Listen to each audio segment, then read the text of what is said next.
Bonjour. Bonjour Louis. Allez, entrez. La France est la championne du paradoxe. Alors qu'il affiche le taux de natalité le plus élevé d'Europe, notre pays ne compte qu'un seul pédiatre pour 6 000 enfants, soit 3 fois moins que la moyenne européenne. Une pénurie due en partie au nombre d'internes formés en pédiatrie chaque année, qui ne suffit pas pour compenser les départs à la retraite. D'accord, c'est quoi là? Tu vois quoi? Un bateau. Trop fort toi. Et là, tu vois quoi? Un chat. Actuellement, on forme 325 pédiatres par an en France, pédiatres pour remplir les missions hospitalières, les missions en PMI, les missions en pédiatrie de ville. On a calculé qu'il en faudra à peu près 600 pour combler les départs en retraite et rester au même niveau de pédiatrie que l'on a là.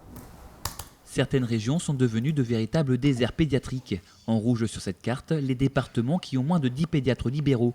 La Haute-Loire ou l'Ardèche, par exemple, ne comptent qu'un seul praticien de ville quand il y en a plus de 200 à Paris. En clair, les pédiatres s'installent principalement dans les grandes agglomérations, alors pas toujours évident pour les parents. Je connais des gens qui ont du mal à trouver et qui du coup vont chez le généraliste faire les bilans.